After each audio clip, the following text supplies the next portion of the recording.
Good afternoon, ladies and gentlemen. Welcome to the TRELLUS Health Interim Results Investor Presentation. Throughout this recorded presentation, investors will be in listen-only mode. Questions are encouraged. They can be submitted at any time using the Q&A tab situated on the right-hand corner of your screen. Simply type in your questions at any time and press send.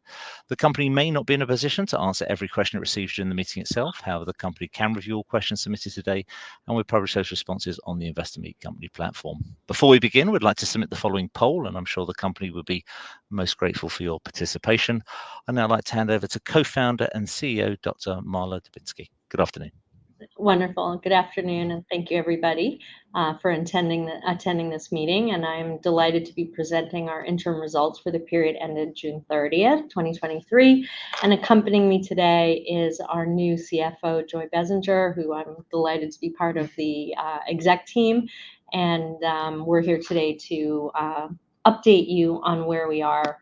All right, so here we have the disclaimer, and let's move directly into a company overview. So, we've met, for those of you we've met before, hello again. And those that we haven't met, we're excited to share with you an overview of TRELLUS, just a reminder of sort of what our focus is and what our key assets are. So we're a digital health company, first focusing in GI chronic condition management, where we're really focused on those individuals who have chronic incurable physical GI conditions and the overlap in those who have a comorbid mental health condition, which accompanies a lot of patients, unfortunately, who are diagnosed young and need chronic condition management and medication.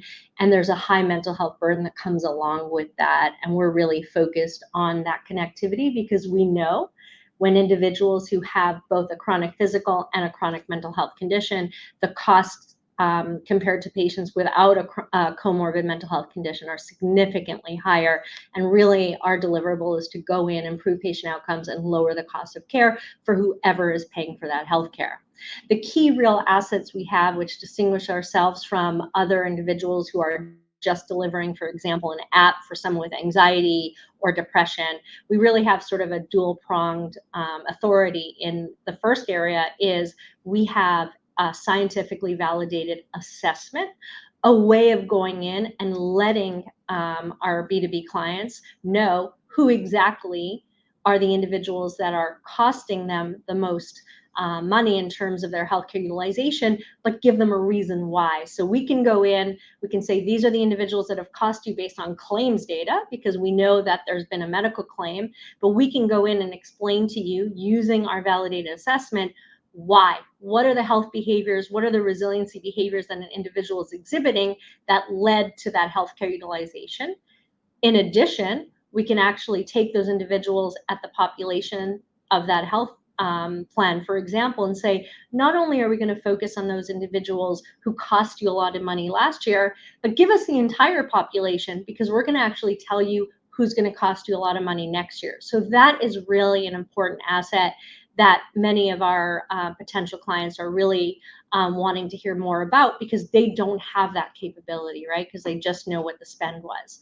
Not only that, once we actually identify someone's resiliency behaviors and their levels of resilience, we can then go in and personalize these behavior change strategies and personalize the condition management specifically to that individual's limitations in their behavior, as opposed to one size fits all digital app that people can go regardless of your level of resilience. So that's really important differentiator that I always like to highlight. And you've maybe heard that, when I've described sort of what it is that we're actually discussing with our potential partners. The features, or how we do it, is we have a platform, and on that platform, there's engagement with members, with our resilience team, as well as delivery of these digital behavior modules and skills and lessons that actually go ahead and change the behavior. We deliver our assessments through the platform as well, and we follow their progress and deliver that reporting back, because the platform is also scaled and ready to deliver reports back to our potential B2B customers. And again, focused on what are our customers. Essentially, there's sort of two different groups. One is those that are paying for healthcare, which is the health plans in the US, as well as the employers who also provide health benefits to their employees. Remember that in the US, about 60% of individuals receive their health plan benefits through their employer, not directly to a health plan. Benefit consultants, which are groups or insurance brokers, such as there's many big benefit consultants that are actually looking to partner with solutions and bring them to employers as they're deciding on their health benefits. And the other, of course, potential customer would be a pharmaceutical manufacturer who are looking to bring innovative solutions to help impact the quality of life of individuals who are on their specific medication, and also have them impact and be better self-managers. The highlights to date, which are really important to sort of think about, is what has actually happened since we last spoke, and really the highlights to date. So again, I've already introduced Joy and Steve Young, who we're very grateful was a part of TRELLUS from the new leadership, sort of realigning the business strategy in the company back in July of 2022 when he joined the leadership team, and now has moved on, and we're very grateful for his commitment to TRELLUS. And now we're really excited to bring on Joy, who really brings this sort of BD strategy, CFO facing role to us. So that's a great partner for me specifically, but also for the direction of the company. We also expanded beyond IBD and developed and enhanced the platform to also be able to deliver to another GI condition. What we found is, depending on the client, whether it was an employer, a benefit consultant, or a health plan, they have different populations that they want these programs to target. And what we know is, for these benefit consultants, they're looking at GI conditions in general. They're looking for those two conditions that have a high depression and anxiety rate. And the two that rise to the top are inflammatory bowel disease and irritable bowel syndrome. And that represents, about 10% of the population at large have IBS, and about 1% of the population have IBD. So to make a much more comprehensive GI condition management solution, we did that in early 2023. And that was important because as we brought on one of our B2B clients who specifically was delivering it to a labor union in New York, they wanted to be able to have both an IBD and an IBS solution. We also, we had spoken before that part of the discussions in the early days of when we were interacting with potential B2B customers was really about, well, does TRELLUS work outside of Mount Sinai? Meaning those that weren't physically in front of the physicians at the Mount Sinai IBD Center, or in front of our psychologist and co-founder, Lori Kiefer, does it actually work outside of that? And in order for us to progress our discussions with the B2Bs, it really did matter what the data that we were showing them. So we did, in parallel, while we were re-engaging and ensuring we were having meaningful, impactful discussions with potential B2B clients, we were in parallel conducting what we call our early adopter D2C program, where we brought individuals in to actually look at data and ensure that people engage, that the team is engaging correctly through the platform, that we're measuring outcomes correctly, and that members are actually enhancing their resilience. Those were like really important facts that we needed to bring into to advance the B2B discussions, and we did, and we provided some positive data, and I'll show you that on the next slide. We continue to have ongoing, very meaningful collaborations with very key strategic partner channels, one of them being the largest patient advocacy group in the US, which is where members go to get validation around what are solutions out there. And I've heard this company called TRELLUS, is this something that I should be trusting, or is this just another solution that people think would be helpful for IBD patients? Getting their commitment to trust us and the credibility around that was also important, but also the providers who are managing these potential members, which is when they come and say, I've got this flyer, or I saw it in my Instagram feed, this company, TRELLUS Health, that is helping me, that says that it's committed to me as a patient, an IBD or an IBS patient, is this something that I should be engaging in? And therefore getting the commitment from the American College of Gastroenterology to say, stamp of approval, this is a solution that we trust, has great academic credibility and integrity, and this is something that we would get behind for these 16,000 GI providers, which is the National Provider Society, for example, that all of us belong to. Probably most importantly, as I sort of started a dialogue when I was here in May and October, I actually said our goal will be to realign and re-engage with large B2B health plans, which was originally what we raised on, and then also came in May and sort of said we were in later phase discussions. We continue in later phase discussions with a large health plan, and we'll walk you through sort of what we've done to the platform to make this operationally successfully scaled so that we are ready to deliver as our discussions progress and be able to ensure that we launch correctly with this very important potential customer. And also, most importantly, we've continued to achieve operational readiness while maintaining a cash runway into 2025, which is really also that cash discipline, which we'll walk you through in a moment as well. So this is just a highlight at sort of some of the data, and this is probably the most important data, is that we want to show that members who engaged in our early adopter D2C real world evidence program that I noted, that those that enrolled actually had improved self-management, self-efficacy, which are key markers of improved resilience. That's how we measure it. These are validated assessments. That's the beauty of what I was telling you about the way that we assess someone's resilience. So from baseline to repeat measure, which is within a 3 to 4 month period, which is when we remeasure resiliency. Not only did we see a rise in resiliency, which you with a digital application to get a 65% improvement in someone's behavior in just a 3 to 4 month period is really an impressive analytic statistic, because at Mount Sinai in our original data, we didn't see these kind of improvements till 8 months. Why? Why was it able to be seen earlier? It's because it's digital and we're taking our method to their home and where they get their care, rather than relying on them to make it to the Upper East Side of Manhattan and wait for an appointment. This is more immediately delivering their tools at their fingertips, ability to actually follow their training that we're providing digitally.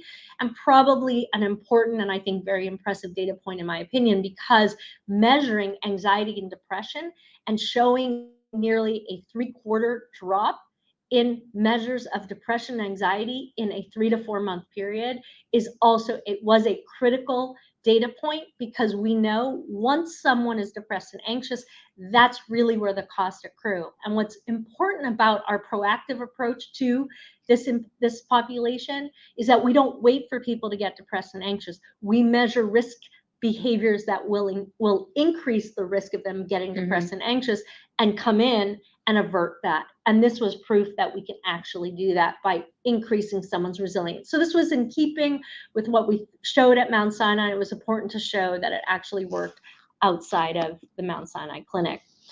Just to hone in, sort of recap sort of where our focus is, and this is just putting it in pictorially, and we're going to hear the common themes of our messaging today, which is we continue to progress, focus, and discipline. And I think those are like really key messages that we want to sort of hone in on. One is we will continue to get data, whether it's from our community testing strategies, where we take members that are in the community that want to come in to be testers and give us real-time feedback so that we can improve and enhance any engagement immediately without needing to test it on a B2B client, right? The key is while we're in parallel testing new things and enhancing our delivery, we can test it with our community testers, get data, and then take that and apply it directly to our ongoing B2B clients. I think that's a message that's important.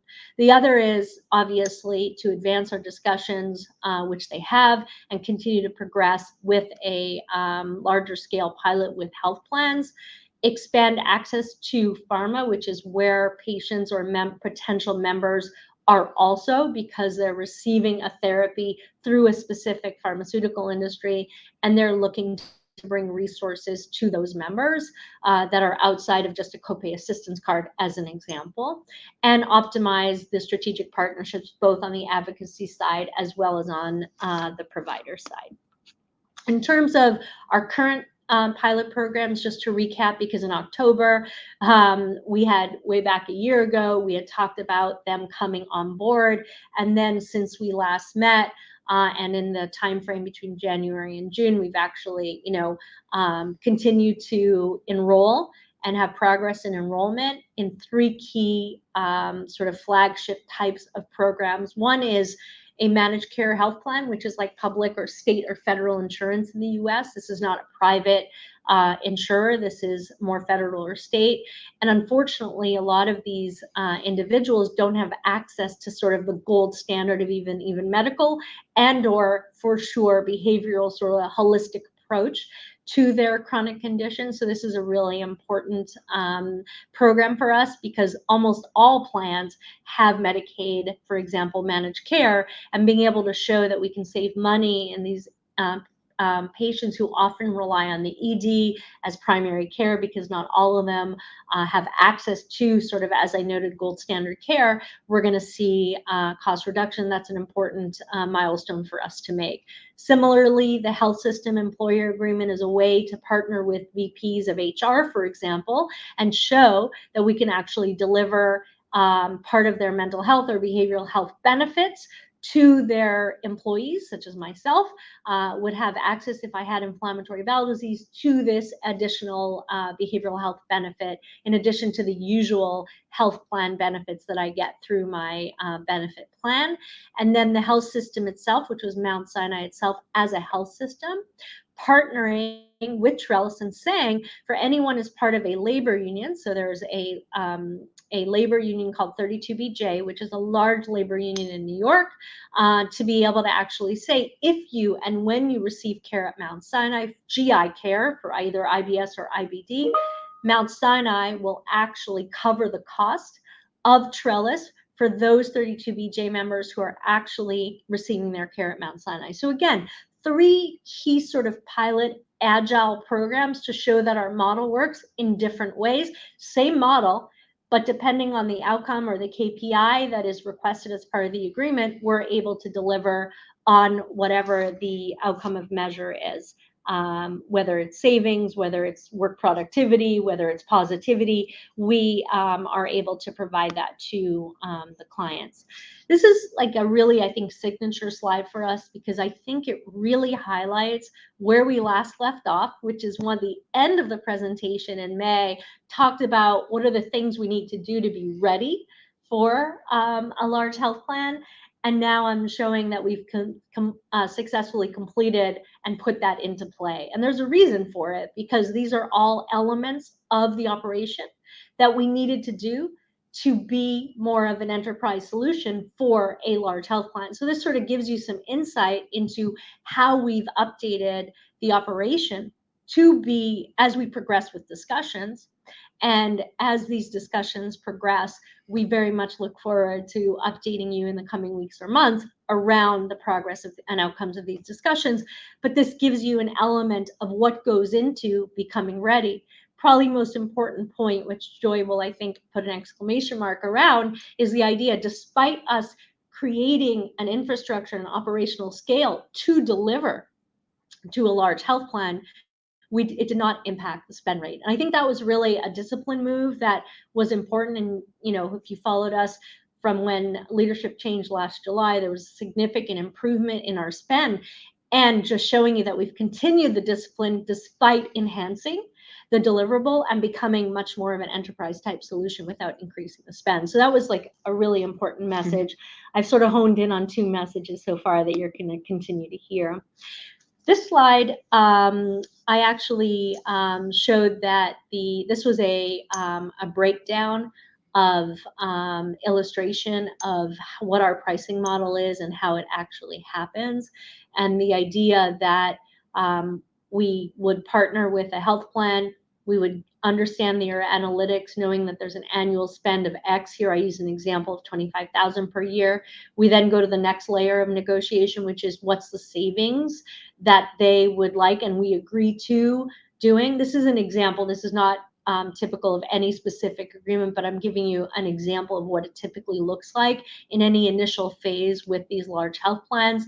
We then, next level of negotiation is what's the ROI and what's a realistic ROI and what we can deliver on realistically, and be able to create the savings that we are being, held accountable for and deliver.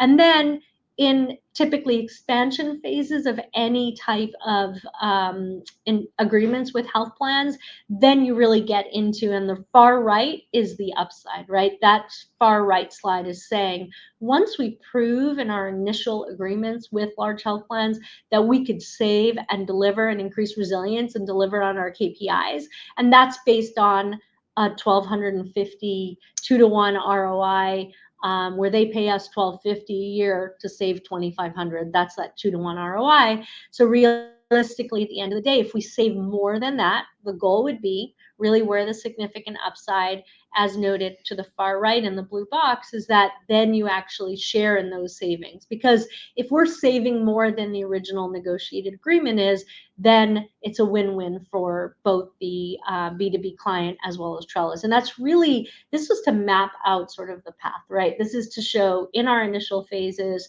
this is how we get paid. There's a screening fee, there's a monthly management fee, relies on us to keep members engaged, and then there's an annual fee per member, per year fee based on what our agreed upon savings is. And that's sort of the business model that we will take forward.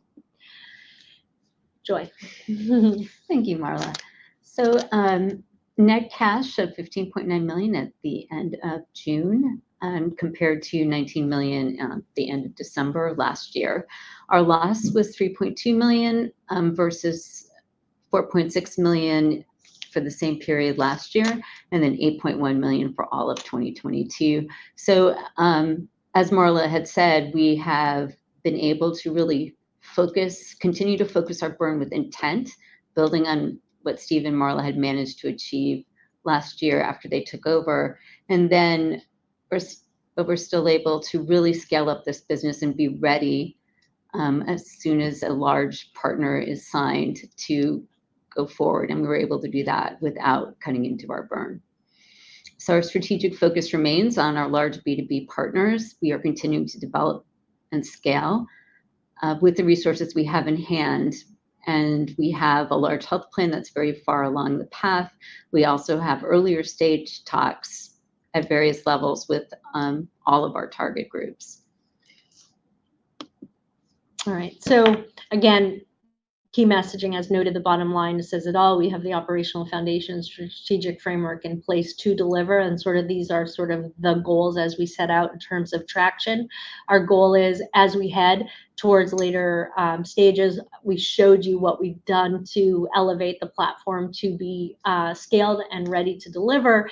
Really, these are the ways that we deliver on traction, right? We need to enroll, specifically focus on those members that would be most likely to participate, engage them with the team and the platform, the technology, and make sure that we're creating that stickiness, because we know that we're a monthly we're being paid monthly as individuals stay on the platform. So a big focus obviously will also be to ensure that the technology meets the needs of the business, obviously demonstrate and execute the healthcare cost savings in these initial phase programs, and then with that expand to, and not only expand the total addressable market, but also move the business model towards revenue growth that allows for revenue generation, not just beyond just the monthly management and knowing what I sort of gave you an example of per year, what it actually is going to result in from revenue, but really get into the shared savings thereafter. And that's sort of the path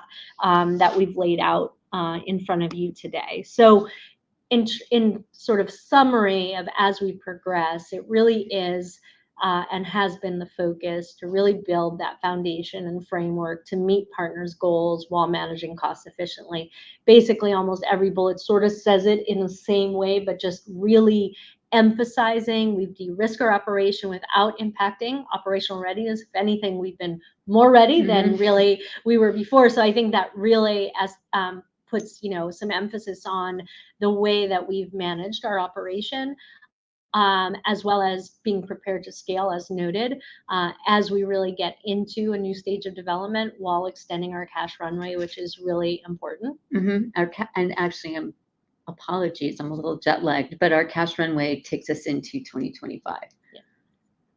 So, moving forward with ongoing discussions with large B2B partners, as well as discussions at various stages for others.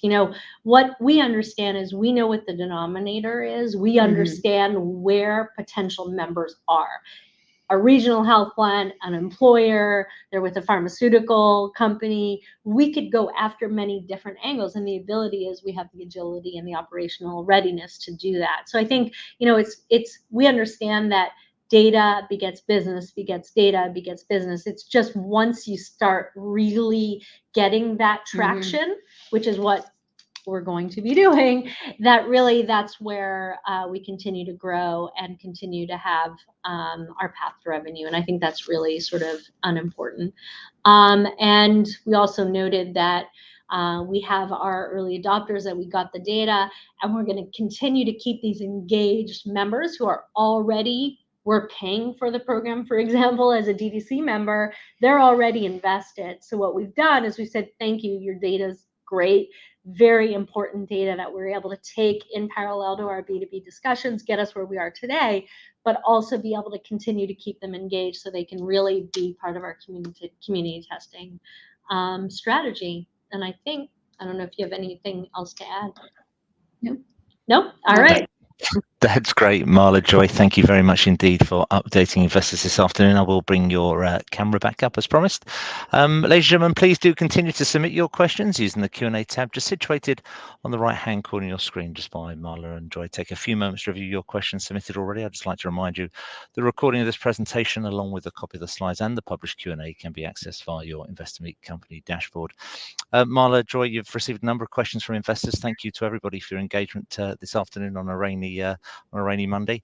If I may hand back to you, Marla, and if I could ask you to read out those questions and just give a response, of course, where it's appropriate to do so, and I'll pick up from you at the end. Yeah, so I just want to talk a little bit about when we say investment in the platform, because I think we've talked a lot about operational scalability and what that means.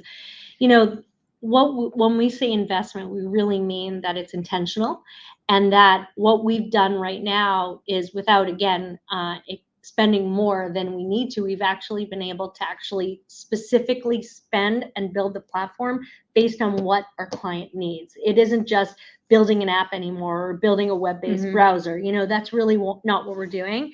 And I'd have to say that the biggest, if you have to say once you get people in and you actually progress to your, to actually launch and execute, we need to keep people on the platform. So that doesn't require a lot of investment. That's the good news. Notifications, push notifications. There are things in technology that you can't do in human interactions that actually allow you to continuously engage. So a big important focus is that we are engaging and keeping people progressing through their curriculum so that we can get the data to deliver back to our B2B partners and grow and continue to go down that path. So I think I just wanted to emphasize that always technology, that's the thing. You have to constantly be relevant and stay up to date.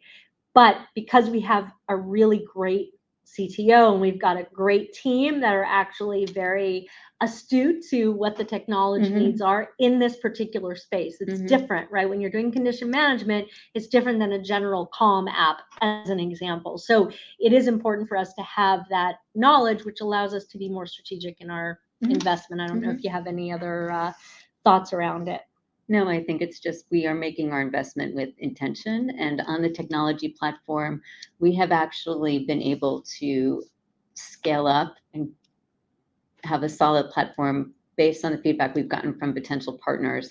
And so going forward, we probably will not be making that same level of capital investment on a regular basis. Yeah. So, in terms of, there's a couple of questions around, milestones and what we can expect. So I don't know if you want to talk to that, and then I can pop in. So actually, I think we've not really guided beyond what we've presented, but we can say that we feel that in the next 12 months, we'll definitely deliver at least one large B2B client. the first, as Marla pointed out, and you might want to touch on this,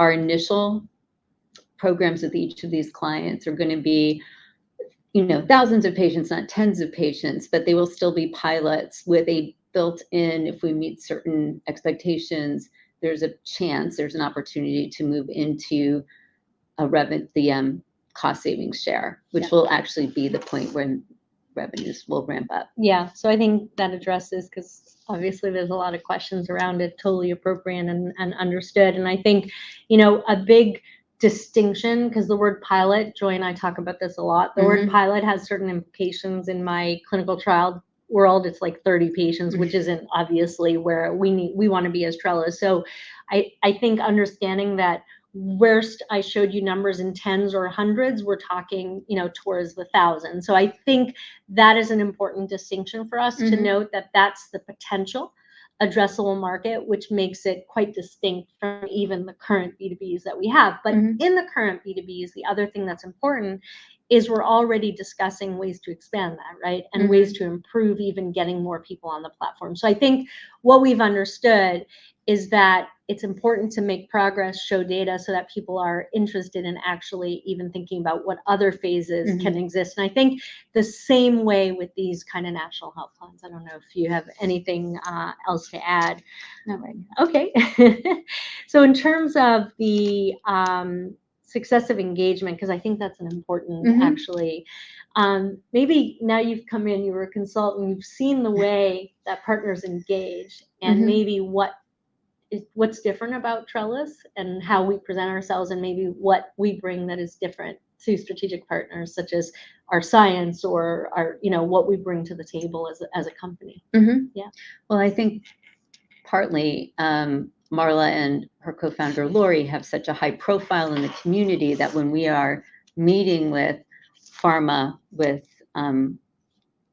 large health plans, they're already familiar with Lori and Marla as thought leaders in their fields. And I think that has made, we already come to the table because of that with a lot more credibility. So we find that the questions that are being asked are focused. There's real engagement, and I think we're getting better feedback than you normally do in a lot of the earlier stage business development meetings. So I think it's encouraging, and we look forward to being able to update you in the coming weeks and months. Yeah, I think also recognizing, how is this different, for example, from the past, where last October came and said, we're refocused, and our focus is back on B2B, came in May, said we're making progress, and now we're sitting here sort of saying we're continuing to make progress. And I think that is the message.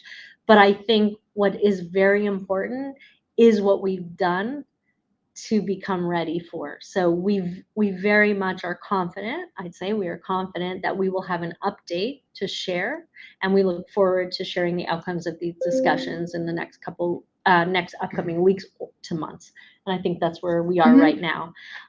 So I think, the understanding of, although on a slide deck, it doesn't always execute the progress, and recognizing that these sales cycles with these health plans are actually quite long. Usually you're looking at about 12 to 15 months. And so one thing that we can say is, because of the operational scale up that we've done to be an enterprise solution, really, and be able to deliver to larger US health plans, I think what's important to note is the sales cycles will decrease. Because we're ready and we understand what it takes, and we've invested already into it without actually increasing our overall burn rate. That's absolutely correct. Okay. And I guess I would also add that as we, the first plan and then the second partner comes in, our sales cycles will continue to shorten a bit, but it is still the amount of due diligence these very large companies have to do, and the process and the amount of departments we have to speak to even get to the negotiation stage is still a bit unwieldy. Yeah, and you can't predict, and you can never predict the exact timing, but I think the fact that we've progressed in terms of readiness, I think, which is different than in May, where I was talking about what you will need to do, most likely to be ready, the fact that we're ready, we've done it. So I think that was really an important, that's why I note, and we're looking at all of the comments and trying to address them because there was a lot of wonderful comments and feedback. It's really about establishing the fact that we've indeed made progress actually. And as our discussions advance and progress, we're actually ready to launch. And I think that is a difference than where we were before, and definitely different than where we were in terms of our ability to deliver back in May when I was here last. So, Mark, I think that's it, actually. We've addressed, I believe, almost everybody's comments. So thank you all. Yes. That's great. Marla, Joy, thank you very much indeed. And of course, we'll present any further questions to you post today's meeting, if any do come through. Marla, I know investor feedback is important to you and to the company, and I'll shortly redirect those on the call to give you their thoughts and expectations. But if I may, Marla, just come back to you for a few closing comments, and then I'll redirect investors for feedback. Yeah, I think our message, is really clear, and we continue to say that we are super laser focused. We know what we need to do, and we very much look forward to updating you shortly on the progress of our discussions. That's great. Marla, Joy, thank you once again for updating investors this afternoon. Could I please ask investors not to close this session, as we'll now automatically redirect you for the opportunity to provide your feedback in order that the company can better understand your views and expectations. This will only take a few moments to complete, but I'm sure will be greatly valued by the company. On behalf of the management team of TRELLUS Health PLC, we'd like to thank you for attending today's presentation, and good afternoon to you all.